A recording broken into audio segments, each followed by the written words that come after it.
¿Arrancamos, Ana? Sí, ahí ya inició la grabación, así que cuando quieras. Bueno, les voy a pedir que prendan la cámara, chicos, los que puedan, los que quieran.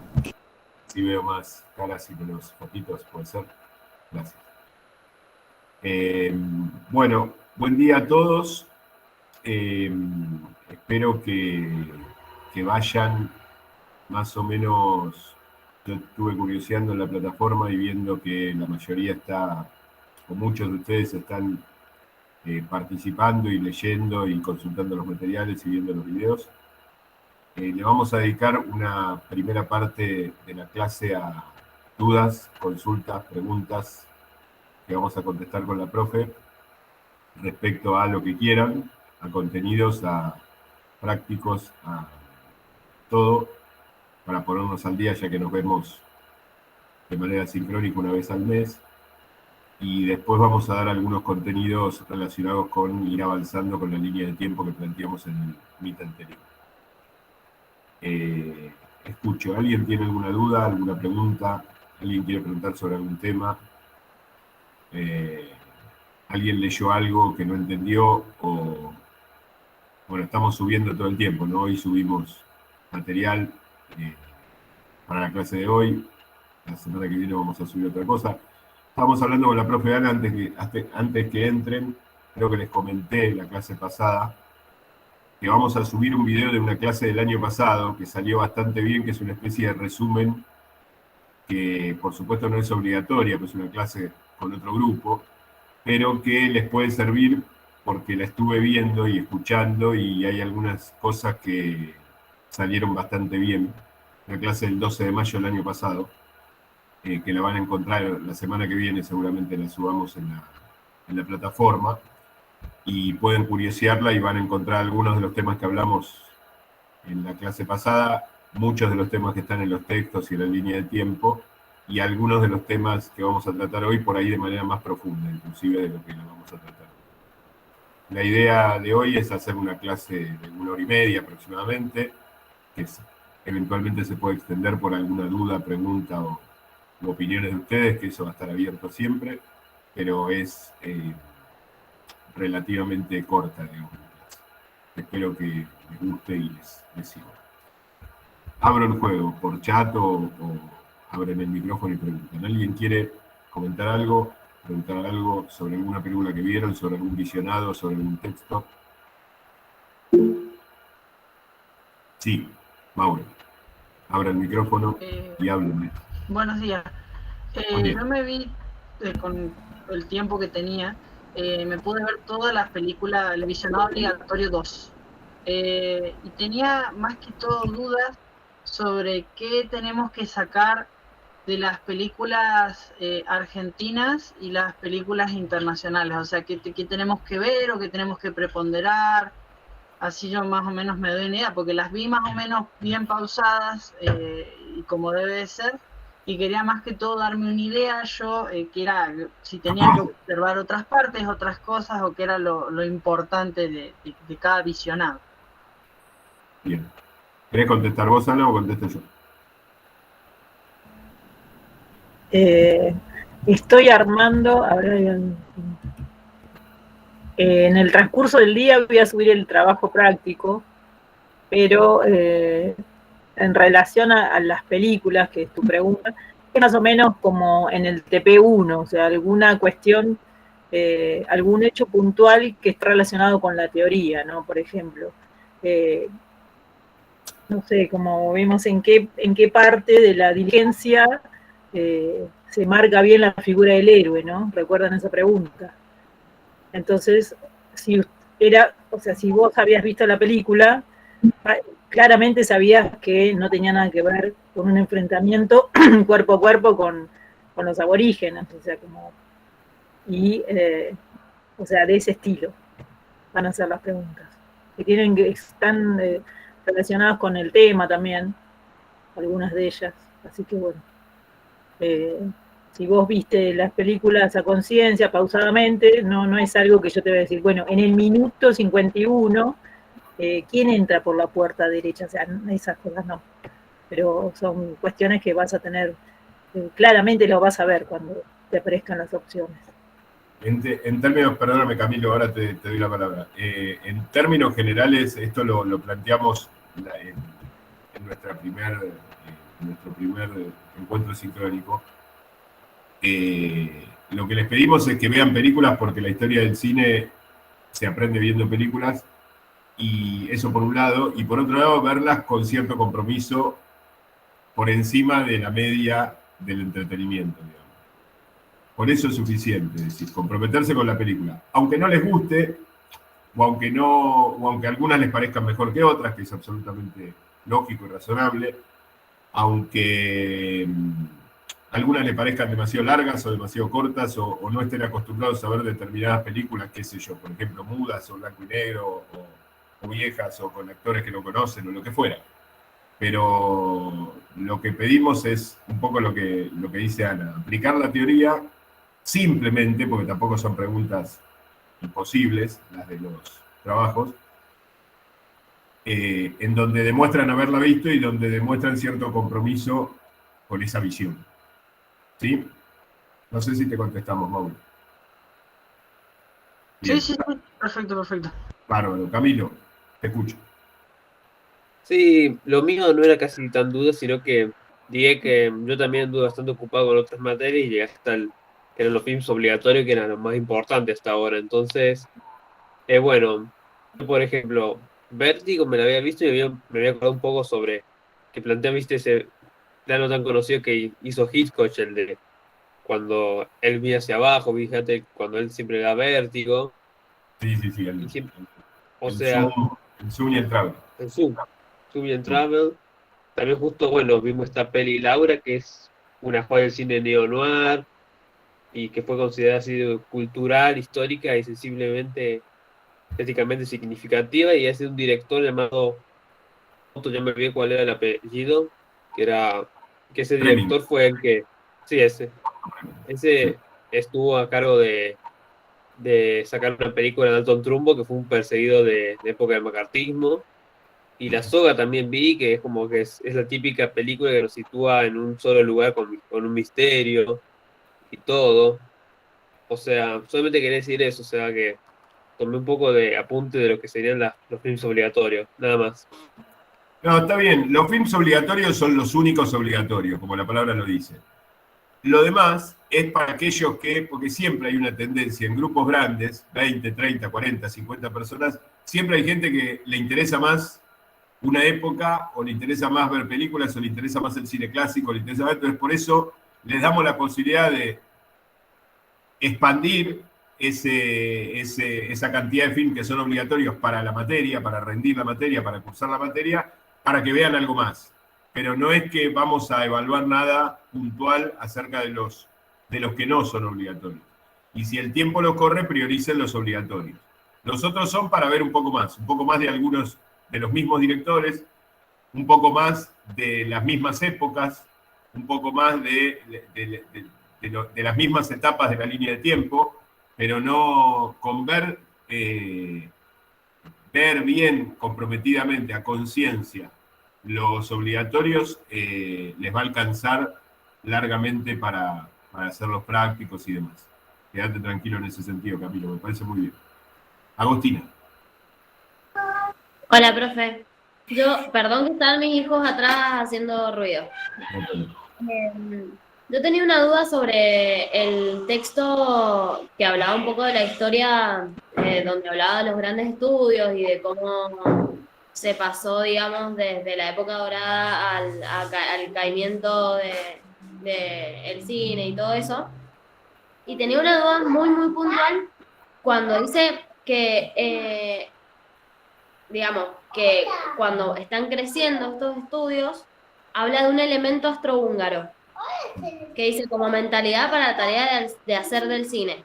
Quiero saber bien a qué se refiere ese elemento astrohúngaro. Bueno, ahora te voy a postergar la respuesta porque lo que iba a hablar hoy era hacer un recorrido desde la invención del cine, es decir, desde la etapa 2 de la línea de tiempo, hasta los años 50, la creación, la evolución, la consolidación de los grandes estudios, el elemento austrohúngaro Y si llegamos, porque no quiero forzar el horario y no quiero extenderme mucho, porque de última están los textos y nos vamos a volver a encontrar, y pueden consultar por mail interno mediante la plataforma, si llegamos a la etapa de caída, fines de los 50, principios de los 60. Pero ese es el tema de lo que vamos a hablar hoy. Así que te lo voy a contestar durante la clase, así no hago una excepción. ¿Alguien más tiene alguna duda, alguna pregunta?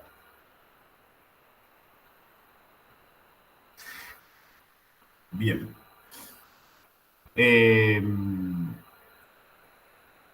Hacia 1895, los hermanos Lumière, en Francia, en París, patentan el cinematógrafo, que era una máquina tomavistas que registraba la realidad, digamos. Eso lo tomaron como eso, fotografía en movimiento. Inclusive llamaron al aparato y al hecho en sí, no artístico todavía, sino científico, técnico-científico, que reflejaba la vida tal cual es, ¿no? Como si hubieran encontrado un paradigma del objetivo mediante el registro de ese nuevo aparato. Los hermanos Lumière pertenecían a la clase dominante en Francia, claramente, como todos los inventos técnicos científicos de la segunda mitad del siglo XIX, eran de dominio del naciente y creciente capitalismo, en Europa sobre todo. Estados Unidos todavía no era la potencia que después fue. Y este aparato es parte de ese dispositivo, digamos. Este aparato se inventa como se inventa la aspirina, el avión, el auto, la luz eléctrica y demás. ¿Y qué quiere decir con esto? Que no sirve, no. Porque todas estas cosas que dije sirven, la aspirina, determinadas vacunas, etc. Sino que tiene un sentido de creación y una búsqueda, un objetivo que está acorde con esa mentalidad burguesa, con esa mentalidad capitalista liberal, y que no tiene ninguna pretensión artística, sino que tiene una pretensión de registrar la realidad. Y de registrar la realidad de acuerdo a esa mentalidad. Es decir, volver objetivo lo que para la clase dominante era subjetivo, su mirada. Que su mirada se vuelva la mirada de todos. Esto desde los inicios del capitalismo, o mejor dicho, desde los inicios del capitalismo moderno, inglés y europeo, desde principios del siglo XIX esto es así y sigue siendo así. Es decir, buscan transformar su mirada subjetiva de la realidad, que sea la mirada de todos, que sea lo que vulgarmente se llama el sentido común. Por eso vamos a ver que una de las primeras grabaciones que hacen los hermanos Lumière es la salida de los obreros de la fábrica del padre, de Lumière. Es decir, es un control de personal, es como las cámaras que hay hoy en los bancos o en las empresas. La llegada del tren a horario a la estación, escenas familiares que reflejan perfectamente la clase, y muy poco de ficción, digamos, cero de ficción en realidad. Muy poco de escenas casuales que podríamos tomar de ficción, como la famosa escena del regador regado, ¿no? Que es más como una especie de chiste o de sketch en el contexto de ese mundo dominante. Paralelamente a esto, meses después, menos de un año después, aparece Méliès, otro francés, también en París, que adquiere este aparato para oponerse de alguna manera al uso que se le daba a este aparato desde el punto de vista burgués. Lumière era un mago, un prestidigitador, un artista de variedades, un marginal, que empezó a usar el aparato para decorar un poco más técnicamente su teatro y hacer lo contrario, o intentar hacer lo contrario a lo que hacían los Lumière. Esto es, así como los Lumière llamaron a su intento técnico la vida tal cual es, Méliès la llamó la vida tal cual no es. Es Entonces todos estos trabajos de fantasía, desde adaptaciones libres de Julio Verne, hasta escenas disparatadas, hasta alguna historia más o menos real que contó relacionada con la época Méliès, lo que hacía era oponerse absolutamente a la mentalidad de los Lumière. ¿Qué sucedía con esto? ¿O por qué no se terminaba de definir el arte cinematográfico y se necesitó después el paso siguiente que dio Griffith? Lo que sucedía era que el cine no es ni realidad ni irrealidad, sino que en tal caso es otra realidad, una realidad más, es algo que se suma. Es decir, hacer algo que se plantea como objetivo, como único, como dominante, como el caso de los Lumière, es falso, y hacer algo que se plantea de entrada como irreal para combatir lo supuestamente real también es falso. Entonces quedó a mitad de camino. Más allá de que es mucho más interesante ver a Méliès que a Lumière, por supuesto. Y que de alguna manera están algunas de las semillas de lo que después va a ser el cine. A mi juicio, tanto Lumière como Méliès son las dos caras de la misma moneda. Es decir, de la prehistoria del cine, o la prehistoria del cine definido como arte. Y el paso siguiente lo da Griffith. Esto está en los textos y lo pueden revisar, pero voy a dar algunas líneas acá. El paso siguiente lo da Griffith, porque Griffith entiende, lo primero que sucede es que Griffith era norteamericano. Es decir, Estados Unidos era un país en vías de desarrollo, un país que había salido hacía pocos años de una guerra civil muy cruenta que duró muchos años, un país mucho más pobre de lo que es ahora, y donde la mentalidad dominante o la división de clases concebida como se concebía en París entre Lumière y Méliès no estaba tan expresada claramente. Entonces Griffith pudo encontrar esa tercera posición, si queremos, y darnos algunos elementos para demostrar que el arte no es, o mejor dicho, el cine que estoy inventando, se diría él, no es ni lo objetivo ni lo irreal, sino que es otra posibilidad de realidad. Es una posibilidad expresiva, narrativa, representativa, simbólica, como las demás artes anteriores o como muchas de las artes anteriores, que una subjetividad va a plantear para que contemple otra subjetividad que va a ser el espectador.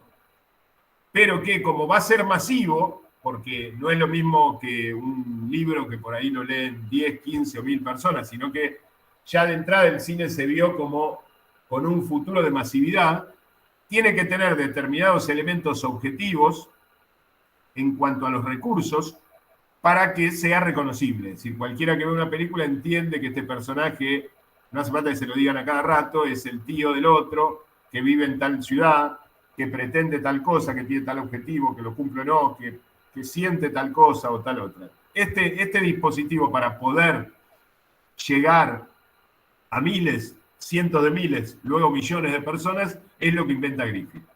Pero lo que inventa con una sensibilidad ya artística, con un lenguaje propio, digo, sensibilidad artística que Lumière no tenía y lenguaje propio que Méliès no tenía, en donde cada uno de los elementos que hoy nos resultan absolutamente familiares desde el punto de vista técnico cinematográfico, desde un primer plano hasta movimiento de cámara, una elipsis, el mismo montaje, la iluminación, la actuación, etcétera, ya estaban contemplados como parte del dispositivo de eso que había que crear para contar una historia. Básicamente, Griffith es el primero que cuenta una historia en términos cinematográficos. ¿Por qué es el primero? Siempre hago esta salvedad. Porque luego, en lo que sería la etapa 3 de la línea de tiempo, todos filmaron como él. Porque si nadie hubiera filmado como él y todos hubieran seguido haciendo lo que hacía Lumière, Griffith no hubiera sido el inventor de nada, digamos. O sea, uno es el inventor en tanto que ese invento después todos lo usan en beneficio propio y a su manera. ¿Sí?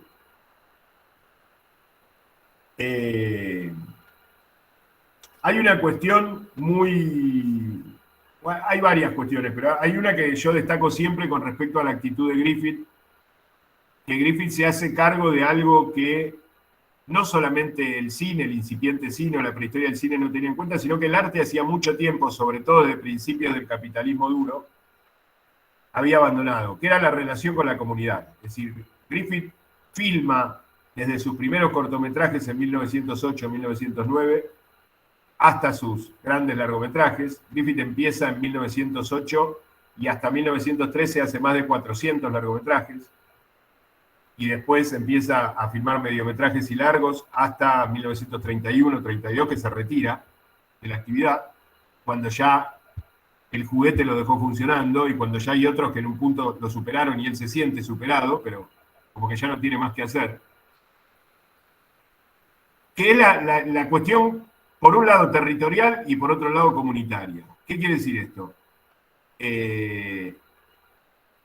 Europa estaba saturada de capitalismo, de mentalidad liberal, y había enterrado el arte todo lo que podía y el arte se había vuelto marginal. ¿Marginal por abajo o marginal por arriba? ¿Qué quiero decir con esto? Marginal porque era de sótanos o porque era alta ópera para la clase alta.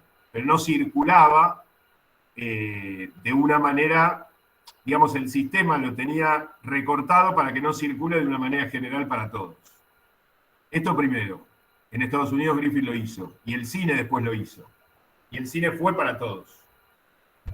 Y después la cuestión comunitaria, es decir, sentir como hacía siglos no sucedía, que el artista representaba una comunidad y la comunidad se sentía representada por el artista. Esto es un poco ambiguo esto que estoy diciendo, pero de alguna manera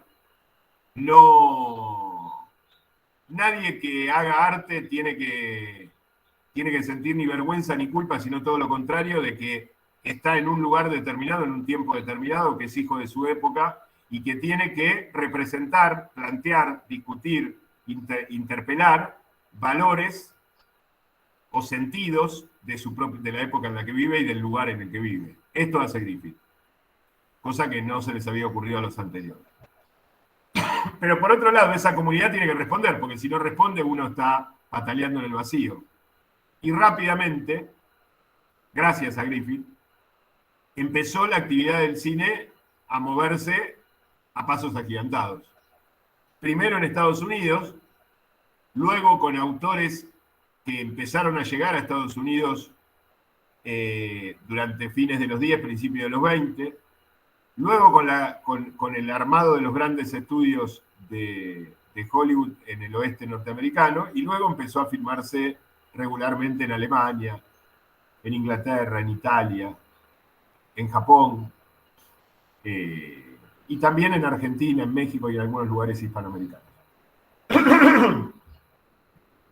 Básicamente lo que podemos palpar de todo este discurso conceptual o teórico que estoy manejando son estos elementos que Griffith ya rescata desde sus primeros cortos, que creo que lo hablamos el otro día, pero lo repito, que es la introducción de lo trágico. La introducción de lo trágico es también algo que se opone a la mentalidad liberal reinante del siglo XIX, porque en la mentalidad capitalista liberal lo que quiere es eliminar lo trágico, y lo sigue intentando, porque es una manera de plantear esto del progreso indefinido, de que siempre vamos a estar mejor y de que, aparte, nos quiere hacer olvidar de que nos vamos a morir y de que tenemos problemas. Nos quiere como consumidores, básicamente. Plantear la figura del héroe, que es una persona que representa a la comunidad y se juega sin paga de por medio por esa comunidad. Esto lo vemos en La Diligencia con John Ford, en infinidad de películas de John Ford, pero ya lo vemos en las primeras películas de Griffith. En Lonely Villa se ve claramente. Y plantear el tema de la mujer, ¿no? De la mujer como sujeto social actuante en la sociedad contemporánea, cuando todavía no lo era, ni cerca, ni en Europa ni en Estados Unidos. Pero ve un potencial del cine que después lo va a desarrollar y que después de alguna manera la realidad o el curso del siglo XX va a legitimar con la realidad. Es decir, ahí el cine como que profetizó algo que tenía que pasar y después empezó a pasar. Probablemente no todavía del todo igualitario, pero en un camino mucho más avanzado que lo que estaba en 1908. Y esto lo hizo a través de estos 3 elementos heurísticos, técnicos, estéticos, que nombramos los otros días, que están en los textos, que están en los videos, que es el fuera de campo, el principio de simetría y el eje vertical. Esto es más como la manera de filmar, digamos. O sea, ¿cómo hago para representar? O sea, yo tengo que hacerme cargo de la cuestión territorial, tengo que separarme de las artes anteriores, de la fotografía en movimiento de Lumière, del teatro filmado de Méliès, tengo que hacerme cargo de mi comunidad, tengo que representarla y mi comunidad sentirse representada, tengo que romper este esquema antiartístico, antiespiritual, antitrágico de la mentalidad liberal. Bueno, ¿cómo lo hago? ¿Cómo filmo? Bueno, y acá aparecen estos 3 elementos que son el fuera de campo, el principio de simetría del eje vertical, que creo que ya los expliqué, están en los textos. Lo voy a explicar muy rápidamente a los 3, así no me demoro ahí, y después me preguntan si quieren. El fuera de campo es lo que continúa en la cabeza del espectador a partir de lo que vemos, sin que se nos muestre directamente. Es decir, nosotros vemos cosas que sabemos por lo que se nos mostró antes, y podemos interpretar, perdón, no es interpretar la palabra, podemos saber a ciencia cierta determinadas cosas que están sucediendo o que los personajes sienten o que la trama despliega sin que se nos digan explícitamente. Es decir, eso es una manera de que el espectador participe en la obra. ¿Sí? A nosotros se nos da un indicio de algo y después ya sabemos, ya cargamos con esa información dada previamente, y nosotros podemos aplicarla porque la tenemos en la memoria fresca, y cuando aparece esa situación de vuelta no necesita la película volver a decirnos eso. Nosotros podemos saber algo que sabe un personaje y no sabe otro. Esto es típico, dramáticamente es uno de los usos más normales, más comunes en el cine, y esos 2 personajes se enfrentan a hablar de esa cuestión, más allá del olvido de Hugo del Carril, se me ocurre ahora, la película esta argentina, cuando Blanca, el personaje de Laura Hidalgo, sabe que se va a morir porque tiene el cáncer y el marido no sabe, pero nosotros sí sabemos, y se ponen a hablar sobre la muerte.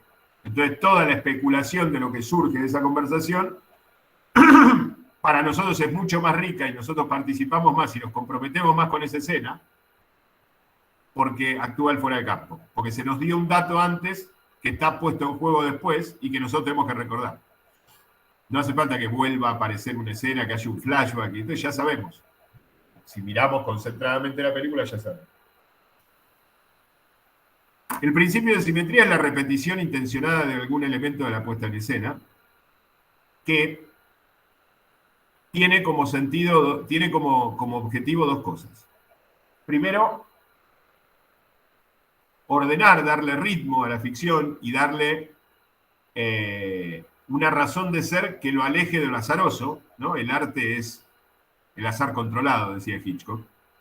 Es decir, que la simetría permite que nos demos cuenta que hay un autor atrás que está creando eso, que no es casualidad que apareció una lámpara o que apareció un revólver o que apareció una soga, sino que a partir de repeticiones nos damos cuenta que el autor las puso ahí.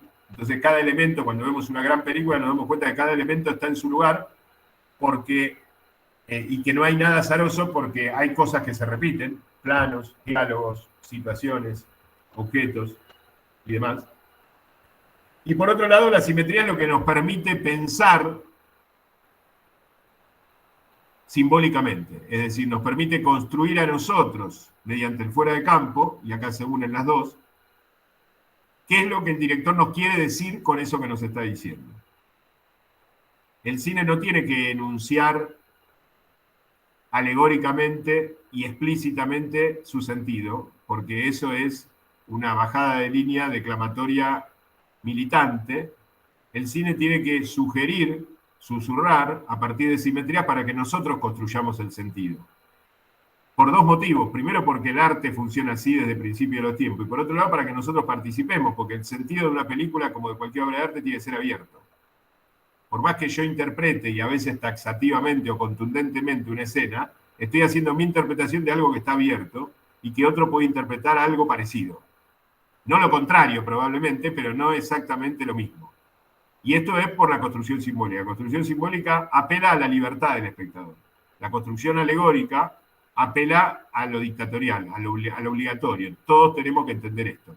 Todos tenemos que saber esto. Todos tenemos que tener esta cultura determinada para entender esto.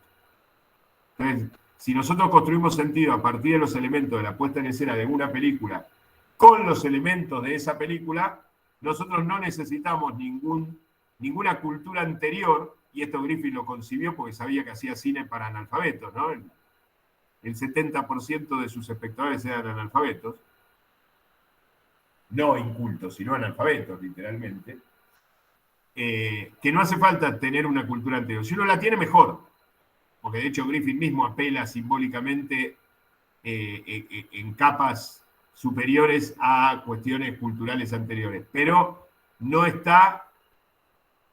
condición sine qua non tener ese dato cultural para poder arribar al sentido, sino que el sentido mismo surge de la dinámica simbólica a través del principio de simetría. Y el eje vertical es la reaparición de lo trágico mediante la mostración de un elemento vertical que se presenta en la trama y que cambia drásticamente el sentido de lo que estamos viendo y el estatus de conocimiento de lo que estamos observando. ¿Sí?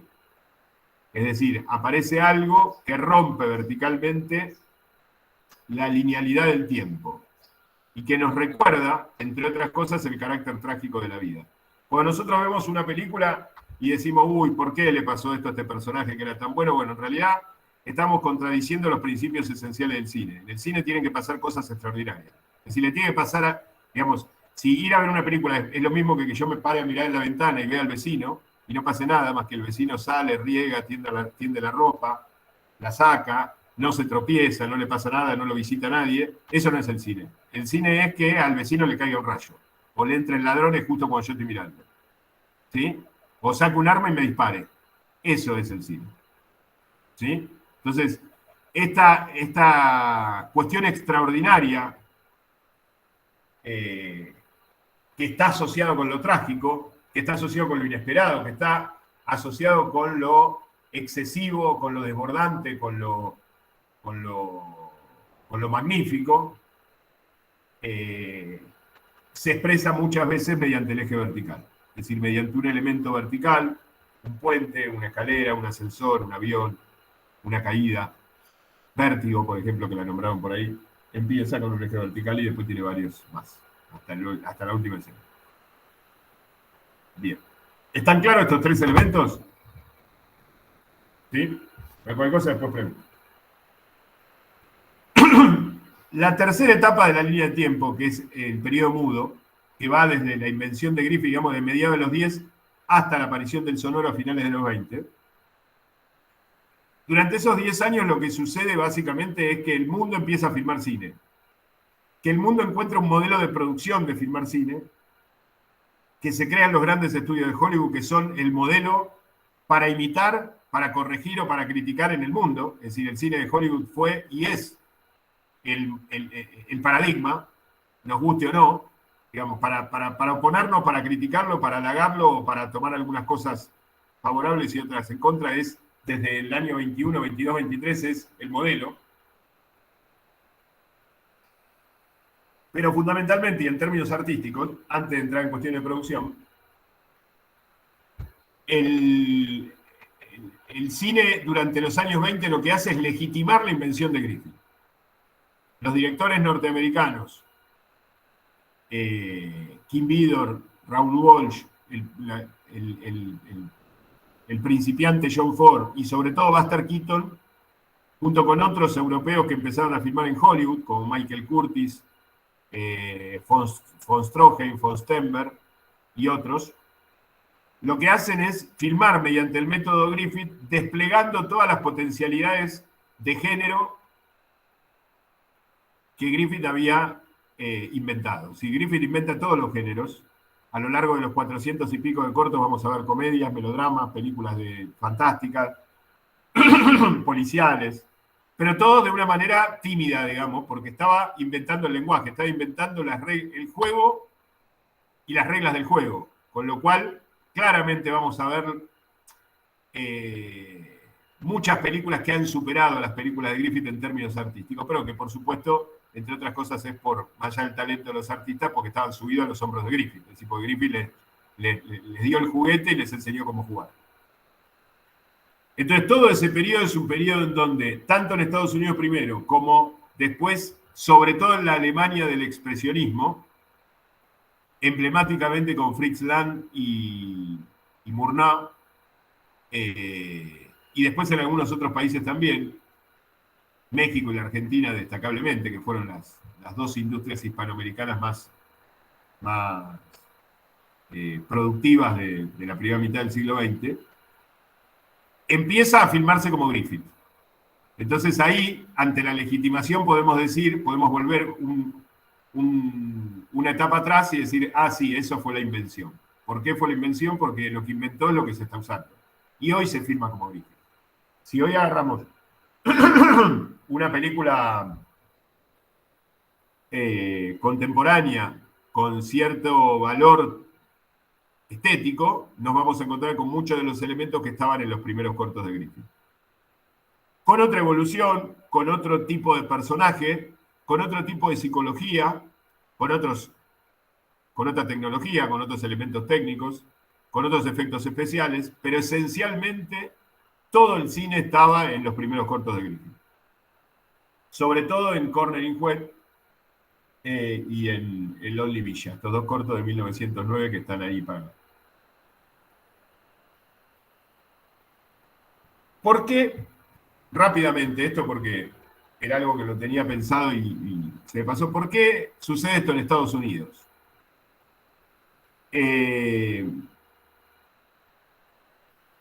Porque la Europa que dio nacimiento al cinematógrafo no es la Europa de ahora, o mejor dicho, el mapa político, geopolítico, económico y de poder no es el mismo en 1895 o en 1900 que el de ahora.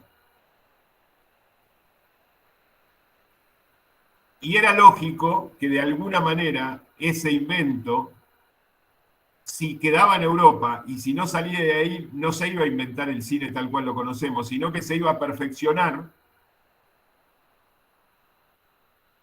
un recurso para desplegar y constatar y profundizar la mentalidad liberal. Entonces, que pase a otro país, en este caso en Estados Unidos, suena lógico de entender que se puede desarrollar ahí donde todavía no estaba tan metida la mentalidad liberal. Y mucho más en la parte sureña, como era Griffith, que era sureño, que era un derrotado de la guerra civil, que justamente se opone no solamente en su casa, en su intimidad, sino en su propio cine, a esa mentalidad ganadora de la guerra civil, que es la mentalidad industrial, que es el que fabricó el modo americano de vida, que son los yanquis. Es decir, la guerra civil eran los yanquis y los Dixies. La familia de Griffith, de hecho el padre de Griffith combatió en la guerra civil, el padre de Griffith era un coronel Dixie, y los Dixies perdieron la guerra y ganó el norte. Ese norte que ganó es el norte que impuso esta mentalidad inglesa capitalista liberal para industrializar el país y para transformar, no sé si lo vieron en ese momento, pero bueno, le salió bastante bien, transformar ese país todavía agrario en una potencia industrial, consumista, liberal y todo lo que terminó siendo Estados Unidos durante el siglo XX.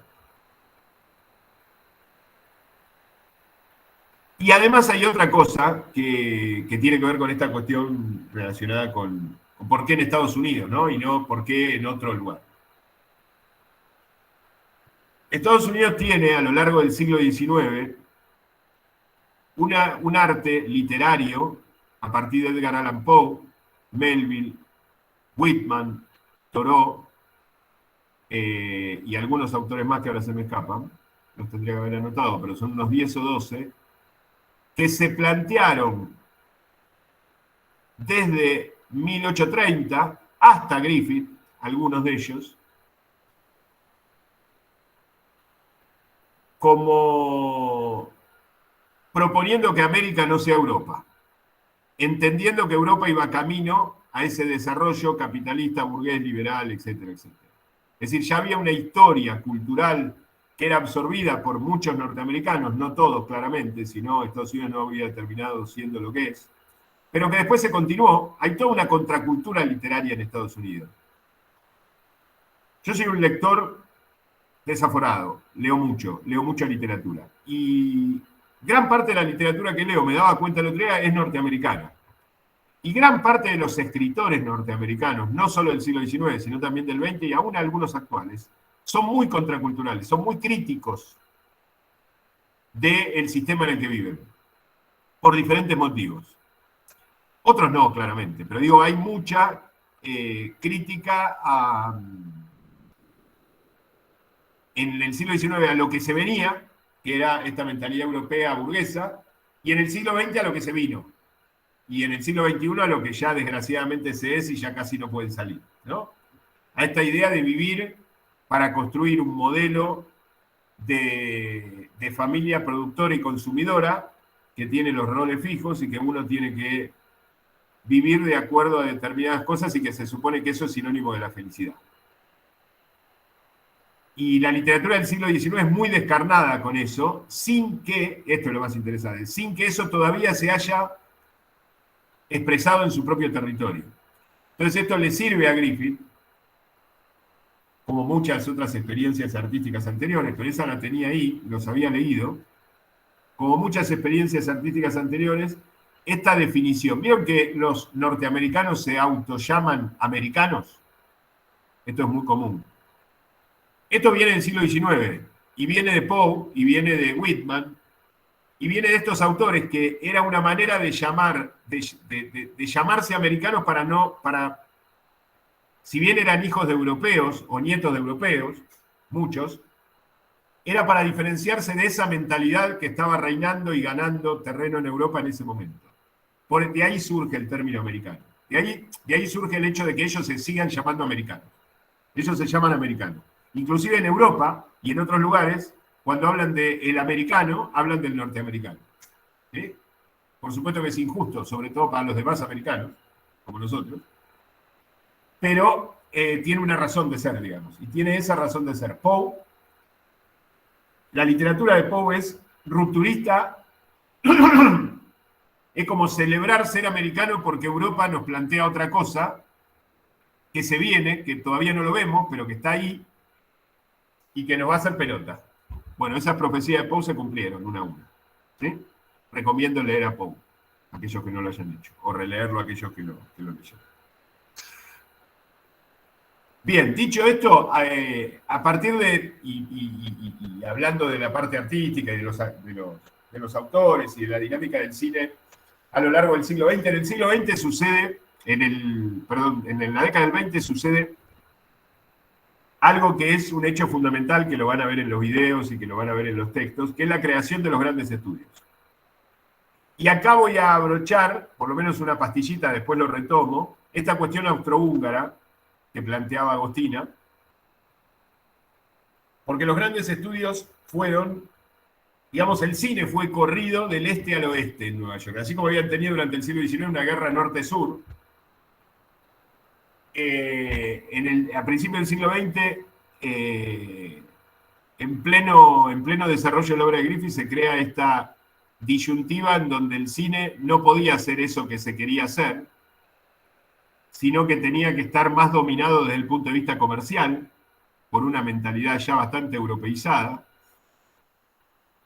y la mayoría de los hacedores de cine huyen al oeste, es decir, huyen de Nueva York, Washington, Filadelfia, Baltimore, a California, donde no había nada, donde era un desierto. Sí, Trini, te escucho. Yo tengo entendido que ellos se fueron más para el lado de lo que va ahora Hollywood, porque les convenía, porque está cerca de México, o lo que en esa época era más o menos México, y para salirse de las reglas o de los derechos yanqui y todo eso que tienen que pagar, todo ese quilombo que fue patentar sus películas y todo eso. Bien, sí, hay algo de eso, pero no es... a ver, lo que se les exigía es que paguen que paguen, que estrenen lo que quieran y que haya un monopolio que maneje el cine como se manejaban otras actividades incipientes industriales en Estados Unidos. No nos olvidemos que el cine es una industria y que en ese momento tenía una perspectiva de crecimiento enorme. Es como el día que se inventó el celular y empezó a circular el celular. Ese día se dieron cuenta que por 30, 40 o 50 años era algo que se iba a sofisticar, que iba a crecer y que se iba a vender, sobre todo. Bueno, esto quería ser regulado de una manera muy extorsiva y por eso huyen a Estados Unidos, más allá de lo de México. Lo de México es algo que se aprovecha después y de lo que voy a hablar después. Sí, Agustina. Esto de lo que estamos hablando es, digamos, lo que fue el Trust Edison. Exactamente. Perfecto. Exactamente, sí. Edison monopoliza eso y obliga a que toda la gente que filma pase por él. Y con matones y con mafia en la calle directamente. No se podía filmar. Hay una película de Bogdanovich, un director norteamericano que hizo en el 76, que se llama Nickelodeon, que narra ese principio de Griffith, Edison y la huida de los productores a Hollywood. Porque la huida de los productores a Hollywood, más allá de las razones de la expulsión, no deja de ser una aventura. Digamos, es el origen de la aventura, porque en Hollywood no había nada, era un desierto. Lo que hacen en Hollywood es encontrarse con arena, con viento, con pequeños cerros, un mar enorme en las orillas de California, de Los Ángeles, y nada más. Y hay que construir todo de cero. Con lo cual, me parece que lo que hay que rescatar, más allá de los motivos que llevaron a la expulsión o a la huida, y más allá de las consecuencias o los beneficios posteriores, es el hecho de querer hacer cine. Digamos. Esto es lo más importante que hay que rescatar. No tenemos que olvidarnos nunca que este grupo de productores, ahora voy con lo austrohúngaro, porque eran todos austrohúngaros, es decir, eran todos austrohúngaros o hijos de austrohúngaros, judíos austrohúngaros. Ahora voy a hablar un poco de lo que fue el Imperio Austrohúngaro. Quisieron hacer cine e hicieron el cine clásico. Si ellos no hubieran tenido esa valentía, hubieran bajado los brazos o se hubieran arrodillado a las peticiones de Edison, probablemente no tendríamos cine. Entonces es muy importante ese paso que dan estos muchachos Meyer, Fox, Warner y demás. Sí, Agustina. Tenés la mano levantada. Ah, ya está. Bueno, es muy interesante ver el tema austrohúngaro por varios motivos, inclusive Camilo hace un rato nombró a Preminger. El Imperio Austrohúngaro fue un imperio que durante muchas décadas en el siglo XIX, hasta la Primera Guerra Mundial en 1914, desarrolló una integración de culturas. En el Imperio Austrohúngaro convivían agnósticos, protestantes, judíos, católicos, diferentes etnias, todo lo que después se dividió lo que hoy es Yugoslavia, convivía Bosnia, Serbia, Eslovenia, Croacia, convivía parte de Polonia, convivía todo el sur de Alemania, era un inmenso territorio, por supuesto Austria, Hungría, parte de Albania, parte de Bulgaria, parte de Rumania, parte de lo que hoy es Ucrania, era inmenso el Imperio Austrohúngaro, y por supuesto combatía o se enfrentaba a la mentalidad liberal occidental, digamos, a Francia, Alemania, a Dinamarca, a Holanda, a Inglaterra y en principio, a Estados Unidos, ¿no? Que ya estaba comprando esa mentalidad. ¿Y en qué se diferenciaban? Que había un desarrollo sin la pretensión consumista, sin la mentalidad liberal y sin el capitalismo salvaje, y sí con una gran tendencia a la inclusión. Y con el arte del momento, es decir, cualquier persona que no pertenecía al Imperio Austrohúngaro tenía como referencia a los directores de teatro, a los dramaturgos, a los escritores. Bueno, Freud nació en el Imperio Austrohúngaro. Era una instancia de progreso europeo no liberal, no capitalista, no consumista, que se planteaba otro modo de desarrollo. Y que dio infinidad de artistas e infinidad de obras, y que quedó trunco en 1914, y que algunos nos arriesgamos a decir que la guerra del 14, que después derivó en guerra mundial, era un intento inglés para destronar y desarmar el Imperio Austrohúngaro, cosa que logró. Cuando ese Imperio Austrohúngaro cae, muchos de esos artistas empiezan a desperdigarse. Primero porque no todos eran del mismo lugar, algunos eran austríacos, otros eran polacos, otros eran Italia, la parte del norte de Italia, todo Trieste, hasta Venecia, era parte del Imperio Austrohúngaro, ¿no? Algunos italianos, suizos, croatas, ucranianos, alemanes, empiezan a emigrar. Y justo en ese periodo posguerra, del 18 al 22, se crea Hollywood. Con lo cual, para algunos aventureros pioneros fue la aventura esta de crear Hollywood, digamos, ¿no? Algunos eran sus padres que se habían ido y sus hijos jóvenes que encarnaron esta aventura. Y los artistas fueron llegando de a poco, algunos durante la guerra, otros inmediatamente después de la guerra, y la gran mayoría entre 1930 y 1945, cuando el imperio se hizo polvo, porque se volvió absolutamente pobre y explotada toda esa mitad de Europa a partir de la caída del Imperio Austrohúngaro, cuando era el lugar más próspero de la Tierra, hasta 1914.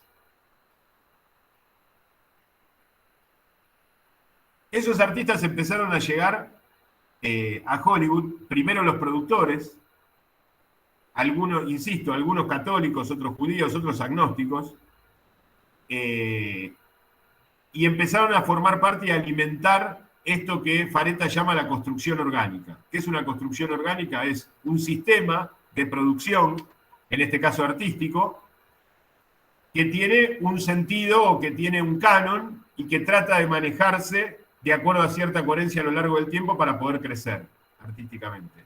Fareta hace referencia al Renacimiento, al Barroco y al Romanticismo, y agrega el Hollywood clásico, como la cuarta construcción orgánica. Esto fue algo diseñado, pensado, y que estuvo muy alimentado por lo austrohúngaro. De hecho, Fareta dice, y yo suscribo, que la mentalidad reinante del este en Estados Unidos, que había empezado a comprar la mentalidad europea, liberal y burguesa del siglo XIX, ya en el siglo XX estaba absolutamente identificada con el protestantismo. Entonces, de alguna manera, lo que hace Hollywood es hacer como una alianza de judíos y católicos, la mayoría de ellos agnósticos, pero de origen judío y católico, de origen austrohúngaro, para poder crear esta construcción orgánica y para poder desarrollar en paralelo una contracultura dentro del cine para oponerse a esa mentalidad y desarrollar lo que desarrollaron durante 30 o 40 años. ¿Qué es lo austrohúngaro? Lo austrohúngaro es una forma, digamos, lo voy a definir de una manera muy, muy sintética, ¿no? Es para estudiarlo años. Lo austrohúngaro es una forma artística que tiene que ver con lo barroco, es decir, con lo ornamentado, con lo enroscado, con lo espiralado, que tiene que ver con lo trágico, que tiene que ver con un sentido crepuscular, sobre todo lo que traían los últimos artistas del Imperio Austrohúngaro, que veían que el imperio se caía, entonces tenían esta mirada pesimista, crepuscular,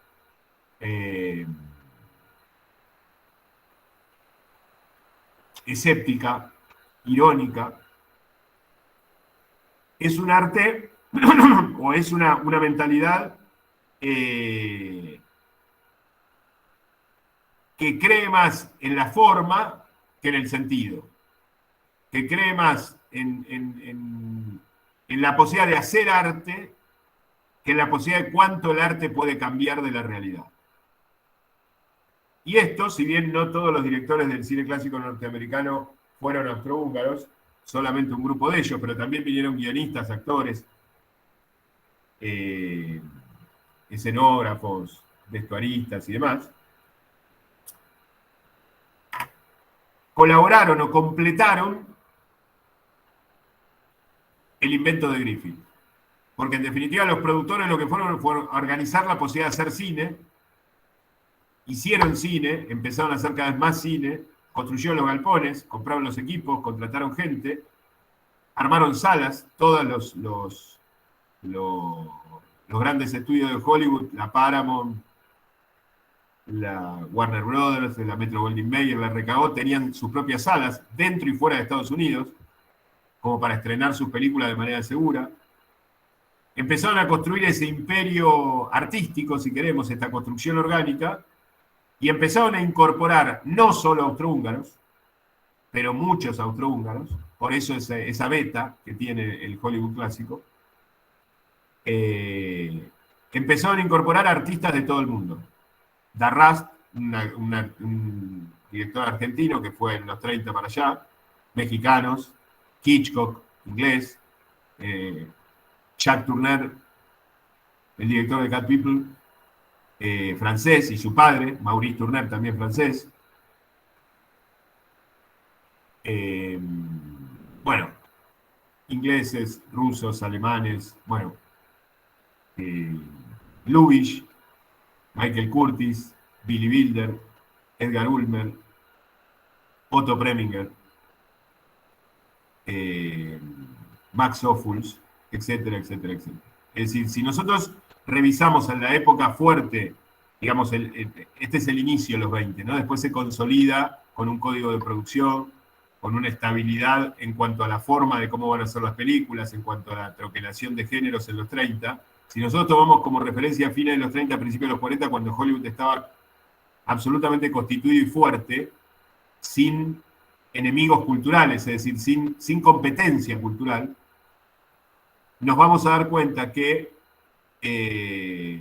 la mitad o más de la mitad de los directores de cine del Hollywood clásico no eran norteamericanos. Y los que eran norteamericanos tenían un fuerte origen en los valores europeos que había perdido la revolución industrial y la mentalidad burguesa.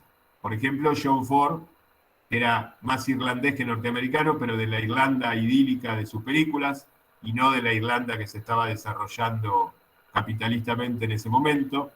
Frank Capra, lo mismo con su... era napolitano o hijo de napolitanos. Bueno, George Cukor, Mankiewicz es un director que nació en Estados Unidos, pero que es hijo de austrohúngaros. Entonces hay como un despliegue en donde esto se vuelve una cosa muy variada, mucho más variada, y esto después se ve en las películas, en los puntos de vista, en las visiones del mundo de los directores, gracias a esta apertura y a esta aventura inicial de haberse ido al oeste. Sí, Camilo, te escucho. Sí, que me parece que te faltó uno que fue importante, que también, que dos son polacos, pero uno es más de ahora que sigue vivo. Uno es Billy Wilder, que también es polaco y sufrió el tema de la persecución y todo eso, y también el otro Roman Polanski, que casi que los dos comparten la misma parte. Claro, bueno, no. El que vos decís es Billy Wilder. Wilder se pronuncia. Billy Wilder, el que hizo Pacto de Sangre y todo eso. Yo lo nombré. Y Polanski es posterior. Es muy posterior. O sea, Polanski empezó a filmar en los 60. Estamos hablando de directores que llegaron a Hollywood en los 20, en los 30 o en los 40. ¿Sí? Billy Wilder era polaco, pero era de la parte polaca que era parte del Imperio Austrohúngaro. Nació en el Imperio Austrohúngaro. Esto es muy interesante verlo. Fritz Lang, que está identificado con el cine alemán, era vienés, era austríaco. ¿Sí? Infinidad de artistas italianos habían nacido en la parte italiana que era del Imperio Austrohúngaro, que terminaron en Hollywood. ¿Sí? Bueno, Preminger era vienés. Michael Curtis era húngaro, de Budapest. Es decir, Anatole Litvak, que es un gran director del cine clásico, era ucraniano, de Kiev. Es decir, todas esas personas habían nacido en lo que hoy llamamos Ucrania, Polonia, Alemania, Italia, lo que sea, pero en el momento que nacieron era el Imperio Austrohúngaro su geografía. Esto es importante. Polanski no. Polanski nació ya cuando el Imperio Austrohúngaro ya había sido derrotado y llegó a Hollywood mucho más tarde. No sé si te contesté, Camilo. Sí, y por ejemplo, Fellini no entraría en eso. No porque Fellini es un director posterior. Fellini empieza a filmar en el año 50. Estamos en el cine clásico. ¿Qué quiere decir? Estamos si tenemos presente la línea de tiempo, entre la etapa 2 y la etapa 3. Digamos, estamos entre la invención de Griffith y el año 40, si queremos. Es decir, los que llegaron a Hollywood, los que filmaron en Hollywood, porque ya habían nacido ahí, o habían nacido en Estados Unidos, y lo que se estaba haciendo en otros lugares del mundo, en la Argentina, por ejemplo, durante ese periodo. Pero no nos adelantemos todavía. No nos adelantemos. Todo el cine italiano, ustedes piensen que Italia, que tenía un cine muy interesante, de comedia, sobre todo en los años 10 y 20, contemporáneo de Griffith, sufre el fascismo. O sea, en 1922, Mussolini se hace cargo del poder y viene todo un periodo fascista hasta la caída del fascismo a finales de la Segunda Guerra Mundial. Es decir, que todo el poco cine, muy poco cine que se hizo en Italia entre 1922 y 1945, que es un poco la época que nos está ocupando ahora, en Italia fue casi nulo. Por eso Italia resurge después de la guerra y después de la caída del fascismo, primero con el neorrealismo, después con el post-neorrealismo y con todos los autores que vinieron después. ¿Sí? Bueno, el mismo Fellini, Zurlini, Antonioni, Rossellini, Visconti, etc. Sí, Mauro, te escucho. Bueno, no sé si entraría como pregunta personal o no, pero el tema de las guerras mundiales afectó bastante el tema de la producción de cine. Y más que todo se logró hacer en Estados Unidos y en Hollywood porque estaba muy alejado de la guerra, del conflicto territorial, se podría decir. O sea, tiene que ver mucho eso de que Hollywood también se pudo lograr consolidar y todos, digamos, estos artistas astrohúngaros o de varias culturas pudieron ir a ese lugar porque ese lugar estaba como privado de la guerra de forma territorial hablando, porque de forma económica la guerra como que afectó bastante. No sé si estoy diciendo bien o estoy diciendo cualquier cosa. Sí, no, eso es cierto. Lo que pasa es que antes, digamos, para que eso que vos decís que es cierto suceda, antes de eso había que crear esa construcción orgánica, había que consolidar los grandes estudios y había que haber ya importado muchos de esos artistas. Porque Lubitsch, Preminger, Michael Curtis, von Stenberg, William Wyler, un director francés que se educó en el Imperio Austrohúngaro, eran directores que ya estaban trabajando en Hollywood cuando aparece la guerra. Y la guerra no fue un beneficio para Hollywood inmediato, sino que fue un beneficio, porque la guerra conmociona y la gente no está muy atenta a ir a ver películas cuando está sucediendo una guerra, por más que estés lejos de la guerra, sobre todo esa magnitud de guerra, y sobre todo 1941, 42, 43, cuando el mundo pintaba que iba a ser nazi todo. Ojo, no creamos que Estados Unidos ganó la guerra desde el primer día, la ganó al final. Entonces, lo que sí benefició claramente a Estados Unidos, como a otras cinematografías, Argentina, por ejemplo, fue la posguerra.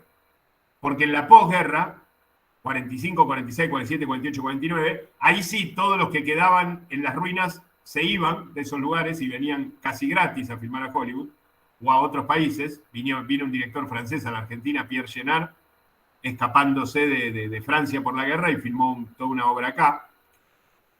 Y porque aparte la competencia de posguerra, donde la gente ahí sí quería ver películas porque la guerra había terminado, los mercados que ganó Hollywood en ese momento fueron enormes y los que ganó Argentina también en el mundo hispano. Pero no fue tanto la guerra en sí, el durante la guerra, y aparte que para poder beneficiarse, y esto vale tanto para Hollywood como para la Argentina, como para México, como para, bueno, estas tres, porque los demás de alguna manera estuvieron influidos con la guerra también, inclusive Japón.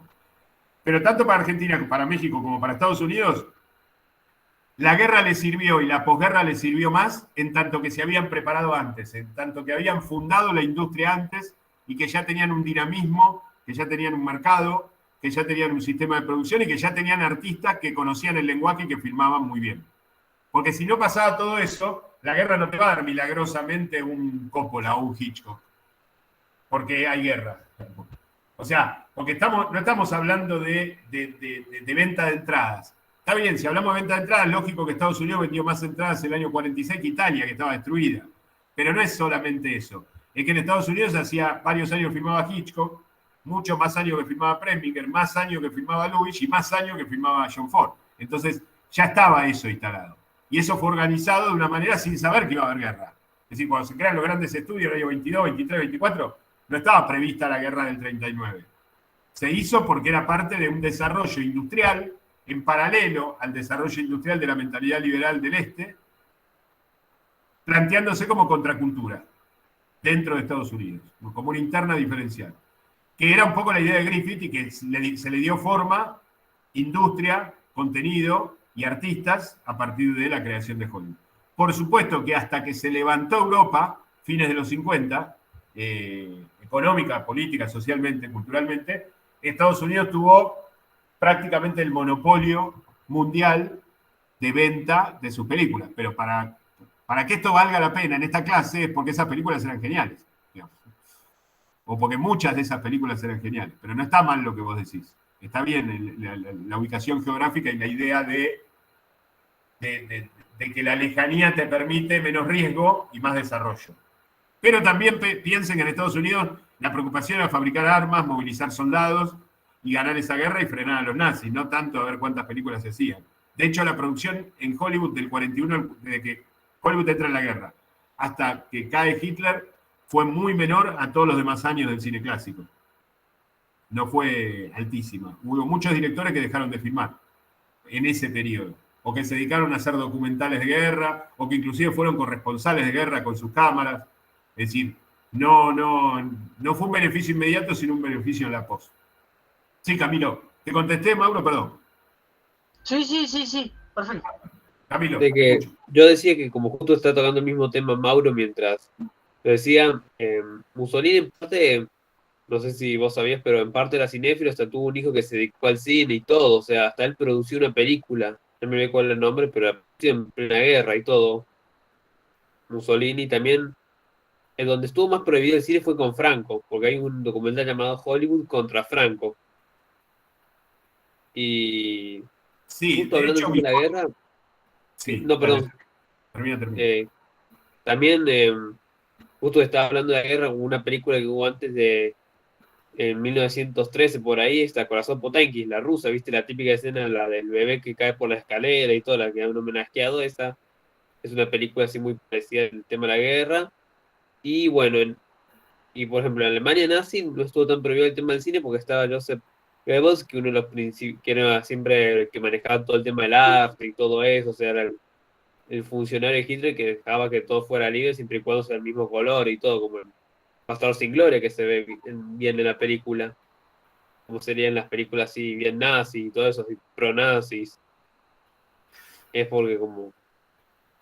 Bien, a ver, a Mussolini le interesaba el cine, de hecho las producciones de cine, las productoras de cine comenzaron con el fascismo, inclusive se filmaba durante la guerra. La primera película de Visconti, Luchino Visconti, uno de mis directores preferidos, la hizo en el año 43 en plena guerra, en pleno auge del nazismo en Italia. Pero no eran todas las películas italianas así. Eran películas que estaban absolutamente controladas. Yo quiero hacer una diferencia en esto, por supuesto, como dije en el meet anterior y como voy a decir siempre, es mi punto de vista y podemos estar en desacuerdo. El franquismo, el nazismo y el fascismo son tres cosas distintas, que ocasionalmente fueron aliados, sobre todo el nazismo con el fascismo, pero son tres cosas distintas y que tienen que ver con tres dinámicas históricas y culturales distintas. Contrariamente a lo que se piensa, durante el franquismo, España hizo mucho cine. Y en los años 50 hizo muy buen cine. Muy buen cine. Mucho cine hizo el franquismo.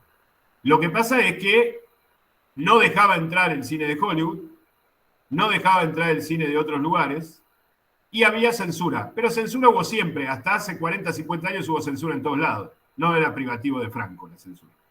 no estoy defendiendo a Franco, estoy tratando de discriminar estas cuestiones. En cambio, en el fascismo había una censura previa de entrada, digamos, de lo que se podía hacer, de lo que no se podía hacer, de lo que se debía hacer, de lo que no se debía hacer. Y en el nazismo, a partir del trabajo de Goebbels y sobre todo de esta documentalista Leni Riefenstahl, lo que se hacía eran documentales de guerra, básicamente, o pequeños documentales ficcionalizados que apuntaban a la defensa del nazismo, digamos, eran todos trabajos de propaganda, directamente de propaganda, más que en el fascismo. Entonces son tres cosas distintas. ¿Por qué aparte son tres cosas distintas? Primero porque los nazis eran el enemigo, digo, el enemigo del mundo libre, entre comillas, durante la Guerra Mundial, y lo que había que vencer a los nazis, no a los fascistas, que era un problema italiano, y que se habían unido a los nazis, pero no era un problema, en tal caso era un problema cultural ideológico el fascismo, pero el problema militar político eran los nazis. En cambio, el franquismo no era un problema de nadie, porque de hecho Franco gobernó hasta el año 75, ¿sí? Es decir, era un problema en tal caso español, que después los españoles solucionaron, mal o bien. Entonces, primero discriminar eso y no atarlo tan simplemente unos a otros. Lo que sí sucedía, una vez que la guerra termina, a partir de 1945, es que, excepto en España, que tuvo cierta apertura, pero mínima, y que empezó a desarrollar su propio cine, en todos los demás países de Europa, porque ustedes piensen que en la Francia ocupada tampoco se hacía mucho cine, ni circulaba demasiado cine, ni se importaba demasiado cine. Lo que sucede en Europa, en Inglaterra, en España, en Holanda, en Alemania, en los países nórdicos, en Italia, después de que termina la Segunda Guerra Mundial, es que se abren una serie de mercados de gente que quiere ver cine. En países que no están en condiciones de producir mucho cine. Por eso el neorrealismo italiano, que es un cine hecho con dos mangos, con exteriores día, con una cámara al hombro y con actores no profesionales, digamos, un recurso propio de la decadencia, de la ruina. Por eso dije antes, contestándole a Mauro, que la gran ganancia de Hollywood fue la posguerra. Una posguerra muy favorable porque fijó mercados que no tenía y que hasta aún hoy tiene. No solo en Europa, sino en Sudamérica y en Asia. Digamos, cuando nosotros hablamos de los famosos tanques de Hollywood, se viene Avenger, no sé, Batman, no sé cuánto, y Martes 13-14, esas películas las ven en todo el mundo, no las vemos, no nos la encajan solo a nosotros. Ya están esos mercados abiertos desde 1950 en adelante y se siguen usando hoy. Compiten más, porque todos estos países que fueron arruinados en diferentes épocas, en diferentes guerras, se fueron levantando. Hoy se hace cine en Corea, se hace cine en India, bueno, en India se hacen un montón de películas, se hace cine en China, se hace cine en Japón, se hace cine en Vietnam, se hace cine en un montón de lugares. Pero digo, esos mercados ya se adquirieron, entonces ahí estaba la ganancia. Lo que a mí me resulta importante es discriminar primero el cine de la política, para no mezclarlo así rápidamente, y después, digamos, no tomarlo así ligeramente como contexto. Leni Riefenstahl, la documentalista de Hitler, era una de las mejores documentalistas de la historia. Digamos, esto lo tenemos que aceptar. Cuando yo estudiaba en la NERC, hace 25 años, en la materia documental nos ponían documental de Leni Riefenstahl. Y no me estaban adoctrinando para que sea nazi. Me estaban mostrando cómo se hace un documental. Sobre todo un documental de propaganda. Entonces, primero tenemos que discriminar el qué del cómo. Después tenemos que discriminar determinadas cuestiones políticas con el hecho cinematográfico artístico. Y después, sobre todo, tenemos que discriminar las situaciones políticas entre sí. Porque Estados Unidos no fue siempre lo que es ahora, Inglaterra no fue siempre lo que es ahora, España no fue siempre lo que es ahora, y Alemania tampoco fue siempre lo que es ahora. Entonces, está bueno que no armemos bolsas de gatos, digamos. Si no volvemos al error inglés-norteamericano de 1945, donde había que arrasar Europa y repartirnos con los rusos mitad y mitad, porque son todos malos, son el eje del mal. Por eso se llamó el eje contra los aliados, ¿no? Porque eran el eje del mal. Y no son el eje del mal, son pueblos sometidos de diferentes maneras que se los arrasó. Sobre todo a Italia y a Alemania que le costó, sobre todo a Italia, muchas décadas volver a ser lo que era. ¿Sí? Es decir, hay un dictador, hay un opresor, hay un asesino que tiene el país mal. Bueno, viene Estados Unidos con sus, como hace en Medio Oriente, viene Estados Unidos con su democratización y lo deja peor. Digamos, esto es básicamente lo que pasó en Europa. Además que en Europa muchos países se levantaron, pero se levantaron mucho tiempo después, no al otro día. ¿Sí? Los países de Medio Oriente les cuesta un poco más. Sí, Mauro. Yo por las dudas tiro la pregunta por el hecho de que no sé cuándo vayamos a volver a tener otro MID, o si por las dudas no lo puedo explicar bien en el mail interno, lo que va a pasar gracias a la guerra y a que se termina como consolidando el mercado, como usted dice, a pesar de todos los esfuerzos de la gente que construyó Hollywood, de no hacerlo industrializado, con la cantidad de masividad que va a tener, se va a terminar como industrializando, por decirlo así. No sé si más o menos está bien lo que digo o no. Sí, está perfecto. No, lo que, a ver, y con esto terminamos por la hora, no quiero extenderme mucho más, excepto que haya alguna pregunta o comentario de ustedes. Lo que se plantearon los dueños de los grandes estudios fue hacer una industria. Se dieron cuenta que la forma de combatir al capitalismo desde adentro, haciendo capitalismo con otros valores. Ojo, no es que hicieron algo antiindustrial. Se plantearon hacer una industria desde el primer día. Una industria férrea. Yo cuento siempre esta anécdota que está en uno de los videos de Fareta. Los grandes actores y los grandes directores marcaban tarjeta como los operarios de una fábrica. Cumplían un horario, tenían un uniforme. Hitchcock iba a dirigir en camisa y corbata, trabajaba de 8 a 6 de la tarde. Es decir, todo ese dispositivo industrial severo, Hollywood lo tuvo que llevar adelante porque tenía que construir poder a partir de las ganancias. El tema es qué valores comunicaba y qué hacía con esas ganancias. Los valores que comunicaba los podemos ver en las películas. Y las ganancias se reinvertían en el cine. Es decir, en ningún momento se les ocurrió sacar la plata afuera, invertir en petróleo, en Coca-Cola, en cibernética, nada. La plata se reinvertía en el cine, la plata se reinvertía en contratar más personal, la plata se reinvertía en hacer más y mejores películas y cada vez más técnicas y más tecnológicas. Y el sentido de las películas está en las visiones del mundo de cada uno de los directores. Lo que hacían era controlar ese dispositivo industrial que servía para dos cosas. Primero, para poder, no podés competir con el capitalismo con un saumerio, porque el capitalismo te morfa crudo. ¿Sí? Tenés que hacer una industria paralela y ganar la misma o más plata que ellos. Y vos después decidir porque te imponés. Esto es lo que hizo Hollywood. Primero eso. Pero segundo, esto sirve para que los directores de cine con la experiencia del siglo XIX y del siglo XVIII no se vuelvan únicos y singulares. El cine de Hollywood rompió la idea del artista romántico. Loquito, solo, abandonado, suicida y todo. El cine de Hollywood ordenó a Hitchcock. Yo estoy seguro que Hitchcock se hubiera desbandado si no hubiera tenido a la Warner. Aún con lo gran artista que es. O John Ford. Alguien que te diga, no, el presupuesto es este, los actores son estos, la película hay que filmarla la semana que viene, la tenemos que estrenar la otra semana, tenés que trabajar en 90 minutos, tenés que trabajar con este guionista, tenés que trabajar. Después había disputas y discusiones, como nos sucede a nosotros cuando hacemos una película. Pero había una construcción orgánica que estaba de acuerdo en el marco de ordenar eso para que no se romantice eso, en el peor sentido de la palabra romántico. Que no se vuelva una cosa de, bueno, cada uno hace lo que quiere acá y hay plata y se gasta, sino que, no, vos sos bueno, yo te fui a buscar a Europa, vas a tener un sueldo, una casa, la educación de tus hijos, coche y vacaciones, vas a vivir como un rey, pero vas a trabajar de 8 a 18, vas a hacer una película por año, van a durar 90 minutos la película y vas a trabajar con este grupo de actores que ya los tengo contratados de hace 5 años. Ese orden lo ordena Hitchcock y lo mejora Hitchcock sin que Hitchcock sepa. Esta es la función de la producción.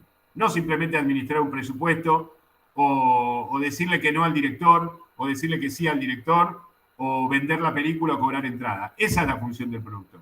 Hacer que esto siga siendo comunitario, porque si no pierde el sentido comunitario, se vuelve individualista. Y en cuanto se vuelve, digamos, el gran problema del romanticismo que nació en Alemania como una oposición a la mentalidad liberal, es que se vuelve liberal por individualista. Es decir, se separa, hace una paz por separado con el mundo, se va a vivir al bosque, pero se vuelve un individualista de su propia vida en el bosque. Bueno, Hollywood lo que hizo fue otro bosque, el bosque sagrado, el Hollywood, ¿sí? Es decir, hizo otro bosque ordenado, comunitario, en donde llegó a mostrar películas en todo el mundo. Y todos filmamos, vemos, a favor, en contra, con algunas diferencias y todo, en función de lo que hicieron Griffith, los austrohúngaros y los grandes estudios desde 1908 hasta 1930 o hasta 1940. Es muy raro que inventemos algo nuevo de cero, en cuanto a forma de producción, en cuanto a cuestiones estéticas, en cuanto a recursos técnicos. Por supuesto que sí, lo tecnológico, los efectos especiales, el 3D, el color, bueno, todo lo que se fue inventando, ¿no? Antes no había sonido, después hubo sonido. Pero quiero decir, esencialmente como forma de representación, pero también como forma de producción, Hollywood sentó las bases. Que hoy no se cumplan en muchos casos y las películas pierdan plata es por una deficiencia de producción. Las películas no perdían plata en Hollywood, ninguna. Algunas ganaban mucho, otras no tanto. Y a los productores de Hollywood les interesaba ganar dinero, sí, porque estaban construyendo un poder industrial. Pero les interesaba hacer películas. Si no, hubieran agarrado el dinero y se hubieran venido a las Islas Caimán. Y no se fueron. Hubieran agarrado el dinero y hubieran dejado de hacer películas. Cuando hicieron Casablanca y fue el éxito que fue, hubieran hecho Casablanca 2 y no la hicieron. Podrían haber hecho Lo que el viento se llevó 2 y no la hicieron. Es decir, querían hacer cine y sabían tanto de cine como los directores. Y se vanagloriaban de nuestra película, de mi película. Vos hablabas con Jack Warner y Jack Warner te decía, Extraños en un tren de Hitchcock, decía mi película. Él se sentía identificado, sentía que la había hecho él, o que la había co-creado con Hitchcock. Y no era por una cuestión de robarle la autoría, sino porque verdaderamente sentía una pertenencia a eso que se estaba haciendo. Y lo mismo le pasaba con Raúl Walsh o con John Ford, y lo mismo le pasaba a los demás productores. Es decir, los tipos querían poder. Querían guita para sostener ese poder, querían guita. Querían crecer económicamente desde el punto de vista del poder, desde el punto de vista político. Querían construir fuertemente una contracultura, sí, bien. Pero querían hacer cine. La prueba está en las cientos de miles de películas que hicieron. Que hoy, gracias a Dios, porque cuando daba clases hace 20 años casi era indemostrable esto que estaba diciendo, pero hoy, gracias a Dios, con un doble clic, podemos acceder a muchas miles de ellas. La obra de Hitchcock la podemos tener en la mesita de luz. Hasta en eso ganó el cine. Porque cuando fue derrotado Hollywood en los 60 y después fue decayendo y se volvió más que una fábrica de contrapoder, se volvió un chupamedia del sistema y del modo americano de vida, como pasó en los últimos 20, 30, 40 años, aún ahora, que ya está vencido Hollywood como entidad de lo que era en los años 20, 30, 40 y 50, aún así ganó la batalla porque esas películas están y las podemos ver. Y si nos fijamos bien, son la base de todo lo que se hace hoy, mal o bien. ¿Sí? No sé si te contesté, Mauro, pero es muy importante la pregunta esa que hiciste. No, sí, me quedaron claras muchas cosas. Así que muchísimas gracias. Bueno, ¿alguien más tiene alguna pregunta? Porque estamos ya en hora de que teníamos pensado cerrar. ¿Alguien quiere preguntar algo, comentar algo? Bueno, tenemos otro MIP más, uno más. ¿Tenés la fecha, Ana? ¿Te acordás, no? A ver. Creo que es en junio. O fines de mayo, no, fines de mayo. Fines de mayo. Para que estoy abriendo el plan de trabajo.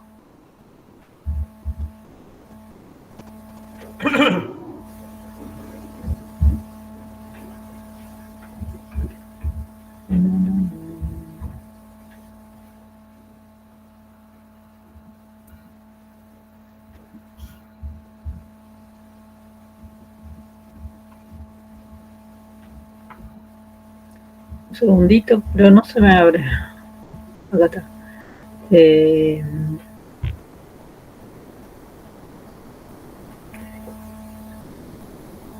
El 11 de mayo, dice.